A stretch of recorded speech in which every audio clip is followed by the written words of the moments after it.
So that's why Benjamin Netanyahu avoided a personal meeting with Vladimir Zelensky in Washington at the end of July. The Washington Post published an article that upends assumptions about who is actually preventing Ukraine from receiving American weapons. It turns out that back in 2023, the Prime Minister of Israel, Benjamin Netanyahu, personally blocked the transfer of Iron Dome air defense systems to Ukraine. It's said to be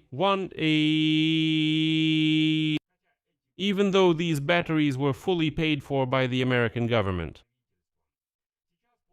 Now, according to the publication, Israel and Ukraine are actually competing for limited American military resources, including Patriot missiles. In this episode, we'll break down what has been revealed and why it's especially important right now. My name is Alexei Pechi. Let's discuss this topic together, but before we start, I ask you to subscribe to this channel. We are approaching 300,000 subscribers, so I would be grateful for every subscription. Also, subscribe to the Peachy News Telegram channel using the link in this video's description. So, let's start with the very fact uncovered by the Washington Post. As the publication writes, back in 2023, the late Republican Senator Lindsey Graham led efforts to transfer American Iron Dome batteries to Ukraine in order to protect Ukrainian civilians from Russian attacks. At that time, the missile batteries were located in the southwest of the United States and were fully paid for by American taxpayers. They weren't removed from Israel's arsenal and sent to Ukraine. Instead, the batteries were in America, and America chose to send them to Ukraine. However, it was Benjamin Netanyahu who blocked the plan to transfer these air defense batteries to Ukraine, by vetoing this transfer. The reason for the veto is legal. Netanyahu referred to the terms of the agreement on joint production of this system, which gives Israel the final say in this matter, on how this system will be used, even if the batteries themselves, meaning the hardware, have already been paid for by the United States of America. U.S. Secretary of State Mark Rubio confirmed this, explaining as follows: "Every time you enter into joint production, you have these restrictions. That is, formally, this is not arbitrariness. It is a veto right prescribed in the agreement which Israel used. And now Mark Rubio has officially confirmed this. Yes, indeed, Benjamin Netanyahu blocked the transfer of weapons to Ukraine, and not offensive ones, but rather defensive ones, which would have protected ordinary Ukrainian civilians." A telling detail also comes from a separate investigation by the Israeli publication Haaretz. The Israeli embassy in Washington defended this veto, citing certain concerns. The publication does not specify exactly what concerns, but what concerns could Israel have? That these systems might end up in the hands of Ukrainians? What kind of concern is that? Well, the question remains open. Why did this come up right now? And this is where things get most interesting from the perspective of current politics. We're not just talking about a historical fact from 2023. No, it's not just something that happened somewhere, sometime. The thing is, according to the same Washington Post, a recent effort by Volodymyr Zelensky to obtain other types of weapons from the US has actually put Israel and Ukraine in the position of competitors for limited American military resources, even today. That is, we're not talking about a past episode, but about an ongoing structural problem. Any system produced under a joint production agreement with Israel requires Israeli approval for transfer, even if it needs to be sent to Ukrainians who are being killed by Russian missiles every night. Netanyahu does not take this into account and blocks any transfer of weapons to Ukraine that he can physically block. The context here makes this whole story more significant, because context is very important. The United States House of Representatives passed its version of the annual defense budget last week. This is a bill worth $1,150 billion. And this budget contains a provision expanding defense cooperation between the US and Israel. And critics of the bill directly state that instead of reducing Israel's dependence on American systems, this provision in the law actually further strengthens Israel's veto power over American weapons. That is, it institutionalizes the very same blockade that already cost Ukraine Iron Dome systems in 2023. So here, the Republicans also tried to write everything in such a way as if, well, look, it's not that the United States of America doesn't want to give something to Ukraine. They really do want to, but Israel is blocking it. Israel has the right to veto. We're in favor, but Israel is against it. A separate and very telling detail about the personal relationship between the leaders of Ukraine and Israel today.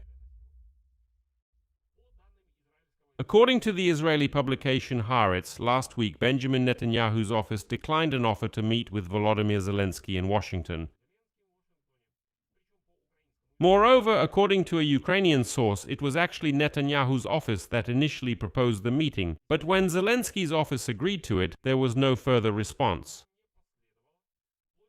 Up until Tuesday, July 28, when Israeli officials at the last moment stated that Benjamin Netanyahu would not be able to meet due to a lack of time. After that, there was only a brief meeting at Senator Lindsey Graham's funeral. And here, Netanyahu's refusal to meet with Zelensky in person becomes more understandable. If you consider one more key episode. Look at what's happening. Netanyahu was ready to meet with Volodymyr Zelensky, but when it became clear that Volodymyr Zelensky was seeking a license from Donald Trump to produce Patriot missiles, something went wrong. Immediately after meeting with Trump, Netanyahu suddenly changed his mind about meeting with Zelensky. Although they weren't just in the same city, Washington, no, they were in the same building. They still ran into each other by accident. They were in the same building, but after meeting Trump, Netanyahu suddenly said he didn't have time and canceled the meeting. And right after that, Trump unexpectedly announces that he won't give Ukraine a license to produce Patriot missiles. Coincidence? I don't think so. I've already released a separate episode on this topic on this YouTube channel. To be fair, I have to say that there is no direct causal link between the blocking of Iron Dome air defense systems in 2023 and Donald Trump's current reversal on the Patriot missile systems. These are different episodes, separated by time and different weapon systems, but the structural logic of what is happening is very similar.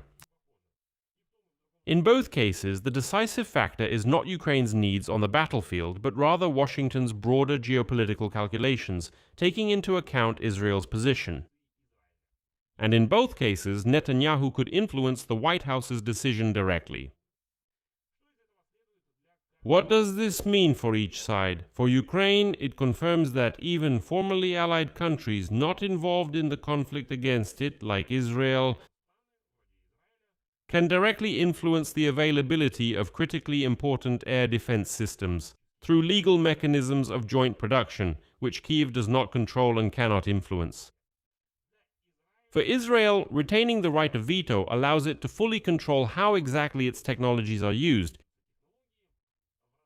in the development of which it once invested, regardless of the humanitarian arguments of another country. So we say, listen, we need these air defense systems to protect civilian cities because women, children, unfortunately entire families are dying from Russian missiles. This argument doesn't work. For the United States of America, the situation exposes contradictions in its own policy.